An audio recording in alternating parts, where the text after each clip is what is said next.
Good evening. I'm Shiroma De Silva-Minor and I'm a consultant based in Oxford. Can liquid biopsies change clinical management in breast cancer? As a breast oncologist, what I want to know is how does this technology change or facilitate what I do for my patients in the clinic? Here are my disclosures. So gene expression profiling in the past decade has had a considerable impact on our understanding of breast cancer biological heterogeneity. We're all now more familiar with the four main intrinsic subtypes of breast cancer: luminal A, B, HER2-enriched, and basal. There is great diversity of mutations in breast cancer. This Nature publication from the TCGA initiative identified that although some mutations are common in breast cancer, like PIK3CA, P53, and of course HER2 amplification, many others are only present in very low levels in breast cancer, but for those individual cancers, it can be a key to their treatment. Breast cancers can evolve when they metastasize. This tumor evolution is a Darwinian selection from which can be affected by systemic treatment and result in the acquisition of mutations. A number of studies have shown that the frequency and type of mutations increase between the primary and the metastasis. This is seen most commonly in hormone receptor positive HER2 negative subtypes, but acquired mutations are also described in HER2 and AKT1 advanced breast cancers. These mutations may not be present in the primary tumor or even at first presentation of metastatic disease, but may be acquired through treatment. Mutations in estrogen receptor are rare in primary breast cancers, but they're one of the most common mutations seen in metastatic breast cancer, especially after aromatase therapy. This suggests a shift in tumor biology, and this tumor evolution is a dynamic process. So there is a need for repeated genotyping of the tumor. Tumor evolution means that metastases at different sites and over time may have different clonal populations. And actually, there can also be heterogeneity within the same tumor. We've all seen this in our patients where we see a differential response to treatment at different sites. What is easiest and safest to biopsy in a patient isn't necessarily what's driving the cancer or representative of the most aggressive disease. A common site of first relapse in breast cancer is to the bone, and if patients have bone-only metastasis, as often is the case, biopsying bone lesions may not yield meaningful results because of the demineralization process. Circulating tumor DNA or cell-free DNA is DNA that is released from the cancer cells as they turn over and die. Some of that cancer DNA finds its way into the bloodstream. ctDNA is released into the bloodstream from a wide range of tumors, as you've heard, and it's detectable in more than 90% of patients with metastatic breast cancer and presents a way of genotyping the cancer. So the most aggressive and proliferative tumors that could be driving the cancer are likely to be represented in a liquid biopsy. Although ctDNA is often present at very low levels, which means that they require specific and sensitive assays. Liquid biopsies, as you've already heard from the earlier speakers, is a test for the analysis of circulating biomarkers, including circulating tumor cells and circulating tumor DNA, amongst others. You can also do liquid biopsies on other body fluids as well as blood. A liquid biopsy is a source of information from a number of metastatic sites and a snapshot of everything that's going on, providing that the tumor is shedding ctDNA. From the patient's viewpoint, there are many advantages to a liquid biopsy over a standard biopsy. It's non-invasive, less painful, and an important consideration in the context of COVID is that there may be a reduced capacity for interventional radiology, and tissue biopsies may actually take longer than previously. Also, patients are fearful of coming into the hospital setting, and a blood test that can be done at the GP surgery and FedExed, so there's no need to even come into a hospital for a liquid biopsy. This allows a real-time monitoring, and because of tumor evolution is a dynamic process, this is very important. So a tissue biopsy taken at first metastatic presentation may no longer be applicable to selecting next-line therapy at progression.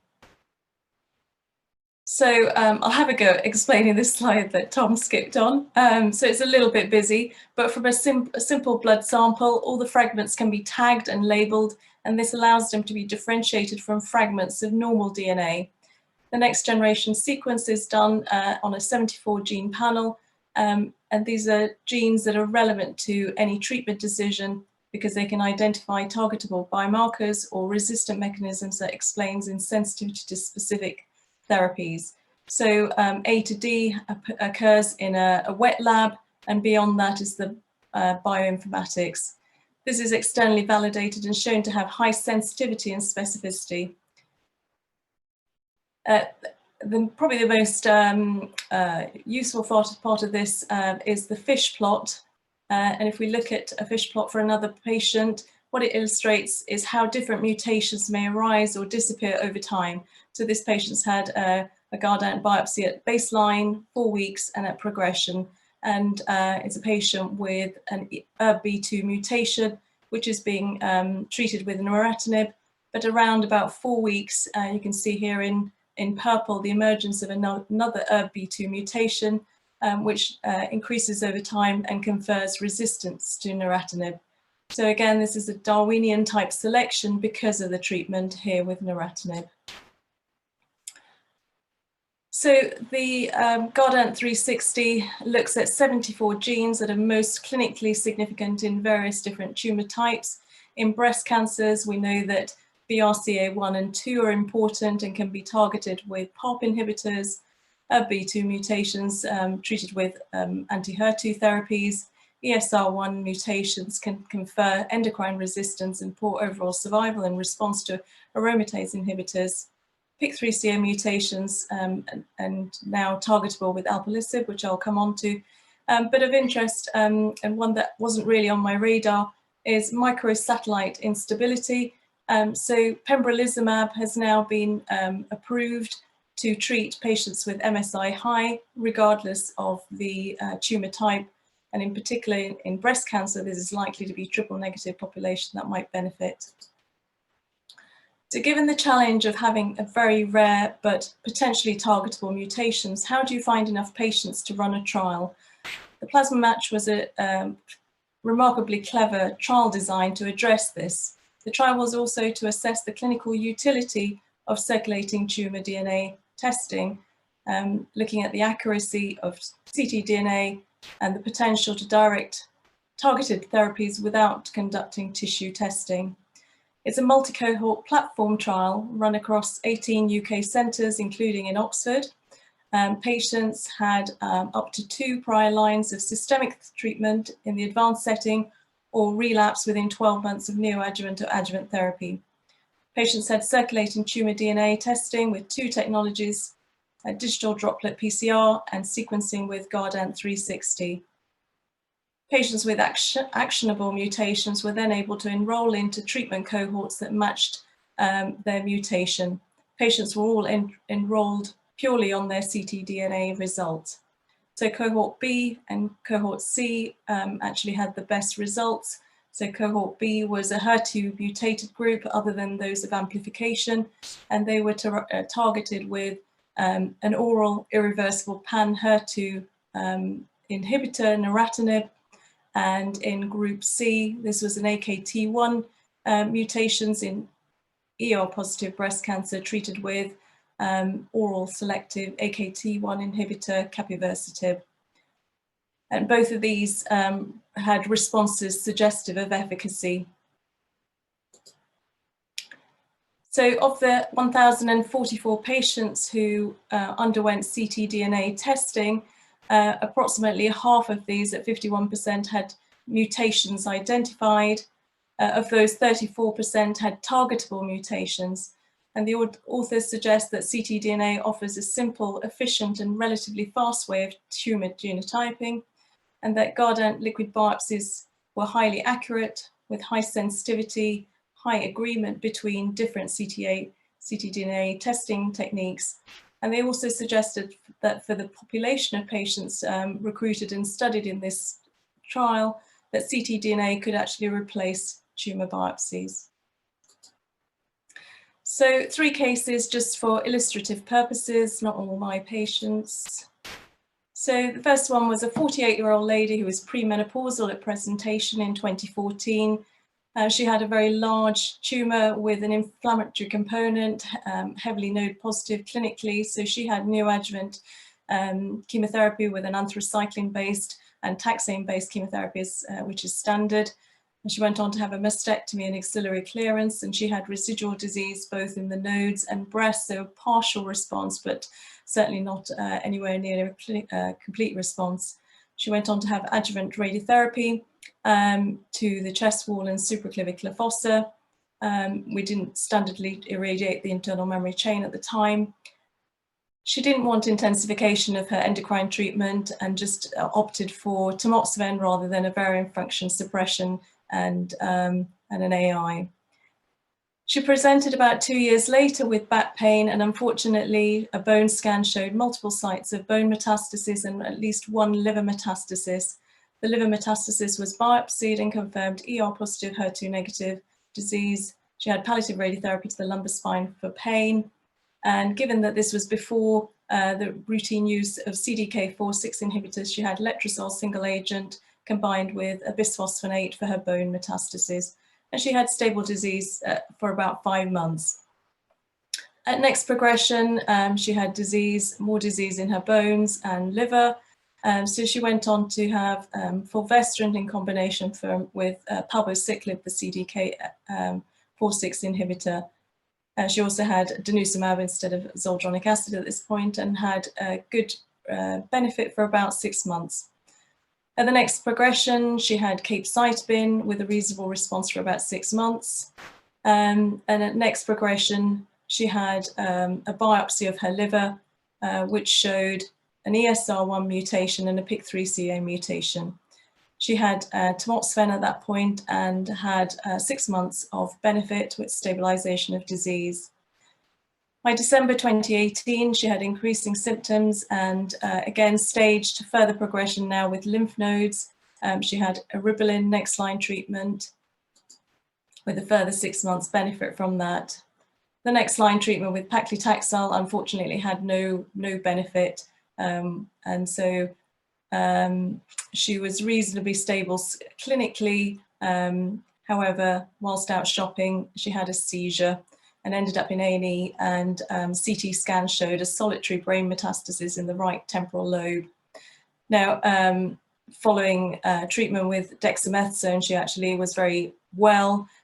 She didn't want to have whole brain radiotherapy, and she wasn't suitable for more localized treatment given that she had uncontrolled systemic disease. So this lady was very keen to explore other options, and at that point she had a liquid biopsy. So when you order a liquid biopsy, you get a report within about 9 to 10 days, and you get a big long list of mutations with the most clinically relevant ones at the top. Drugs outlined in green that could potentially be helpful, and those in red suggesting a mechanism of resistance that might suggest that those ones are not suitable.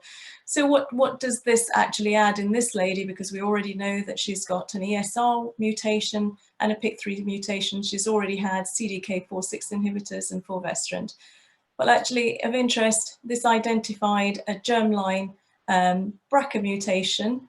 She had no family history, and her tumour subtype was not of the sort that might suggest a high incidence of genetic mutations, as would be the case in triple negative breast cancer. So this was not something that was on our radar.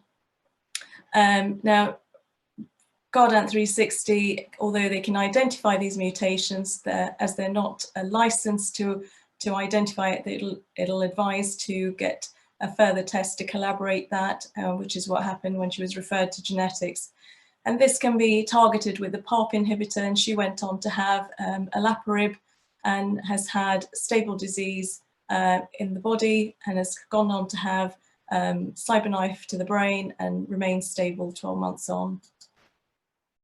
So the next case is a lady who in 2004 had her first screening mammogram at the age of 52. She was found to have an early localized, good prognostic breast cancer, 19 millimeters, grade 2, node negative, ER positive, HER2 negative. So this sort of patient that we'd all normally see on screening. She had breast conserving surgery, radiotherapy, and 5 years of tamoxifen, and reassured that she had a great prognosis.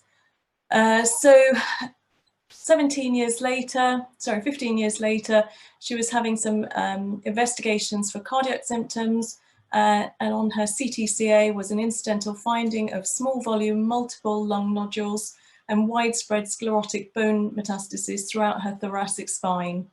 None of these were amenable to biopsy, so she was discussed in an MDT, and it was felt that given the long disease-free interval, the strongly estrogen receptor positive and HER2 negative primary, this was likely to be all in keeping with metastatic breast cancer from her original breast primary, and she was treated with palbociclib, letrozole and denosumab.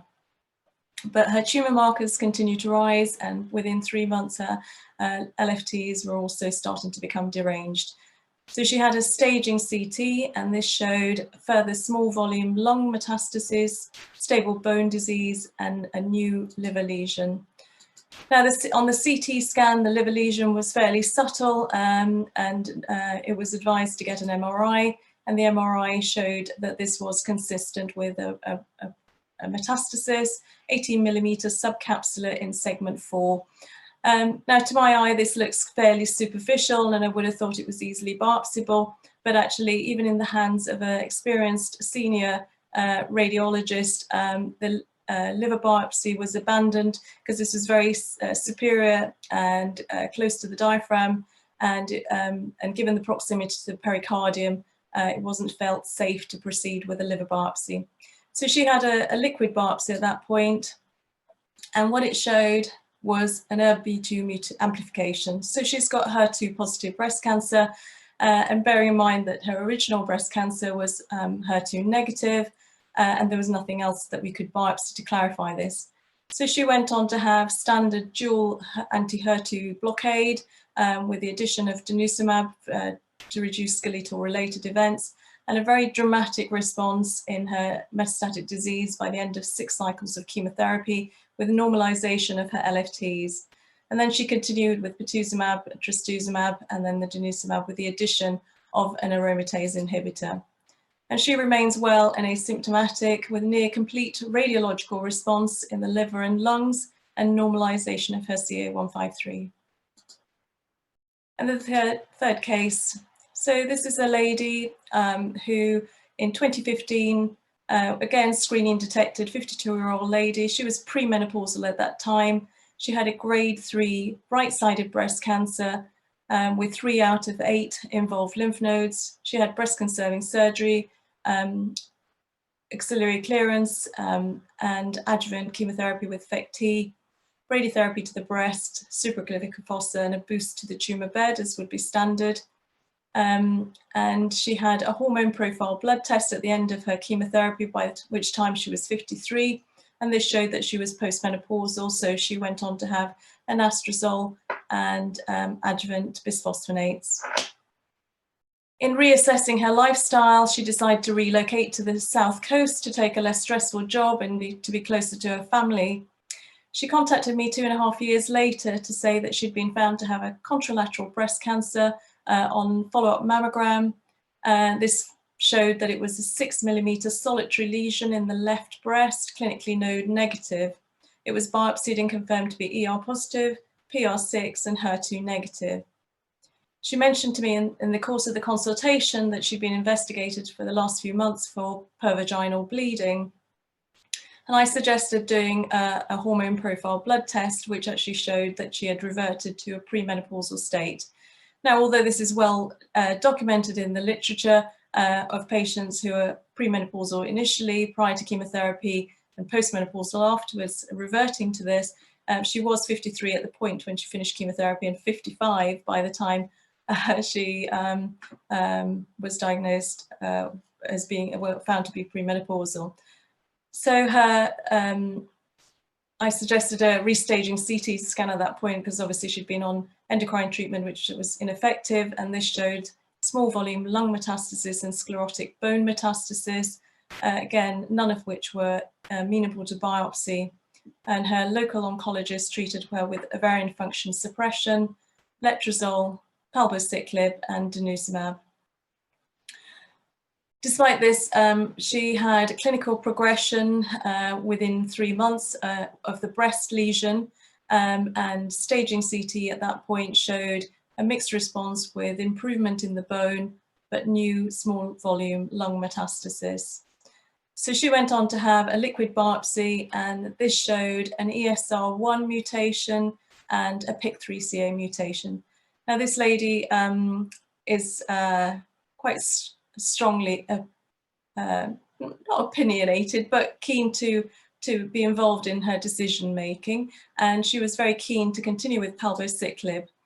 And this publication from Nick Turner's group shows that ESR1 mutations in the Paloma-3 population didn't mean that patients became resistant to CDK4/6 inhibitors. And so if patients are progressing rapidly on an AI and palbociclib, it may be worth measuring because changing the endocrine backbone alone may work. And this is something that Stephen Johnston at the Marsden often advocates in light of this evidence. And it's something I've done a few times and found that to work. So this lady had fulvestrant in addition to the palbociclib, and actually had response ongoing for almost 3 years. And then recently her cancer markers were rising, but she remained very well and asymptomatic, and a staging PET-CT showed progression in the bones. Lung metastases had almost resolved, and there was no new visceral disease. So in terms of next line treatment, well, she's got a PIK3CA mutation identified on the liquid biopsy. And of course, we now have the recently approved alpelisib and licensed in the UK. So the SOLAR-1 study was a prospective phase 3 study looking at the PI3 kinase inhibitor alpelisib, which improved progression-free survival from 5.7 months to almost double that at 11 months. But this was specifically in about the 40% of patients with the PIK3CA mutations, and it didn't work in the wild type cohort. So this is a genomically directed treatment. However, there are some concerns about the toxicity profile. About a third of patients had grade 3 or 4 hyperglycemia. Diarrhea and rashes were also an issue. And only about 5% of patients in the trial actually had prior CDK4/6 inhibitors, so we don't know how relevant this is to our population of patients who are having CDK4/6 inhibitors now. Also, PIK3CA mutations are described in a number of other tumour sites, including tumour subtypes, including triple negative breast cancers and HER2 positive. And of course, we don't know if alpelisib would work in this context, but that's currently being looked at in various trials. So one of the commonest questions I get asked by my patients at the end of their adjuvant therapy is, how do you know that the cancer's all gone? Am I cured now? Well, we are now very close to being able to answer that for the first time. This is probably the most impactful way that ctDNA can be used to identify who's cured and who's not. So Garcia Morales, who's from the Nick Turner's lab, looked at this work, and these were patients who were having neoadjuvant chemotherapy within the Chemo-Neo, which was a big UK trial. Patients had a biopsy, and using that biopsy, they sequenced it to find a mutation unique to that cancer, and then followed that up in serial liquid biopsies. And what it showed was that the mutations, the ctDNA, when it could be identified in red at the top, predicted for relapse with a lead time of almost 11 months on average before clinical relapse. So if we know which patients are going to relapse, this might allow intensification of treatment and will hopefully direct future adjuvant therapy trials. So this can be used in a prognostic setting. So as you heard, it can be used along the whole patient pathway. You may have heard last week that the NHS is rolling out a trial of blood tests to screen for various different cancers. It can be used for molecular profiling and prognostication. It can look for residual disease, monitor relapse, and of course, to look for clonal evolution. So breast cancers are diverse and dynamic. Their tumor biology changes over time and evolve with systemic therapies. So liquid biopsies could allow real-time assessment to identify emergent resistant mechanisms and potentially actionable mutations for treatment decisions, such as the identification of PIK3CA mutations for treatment with alpelisib.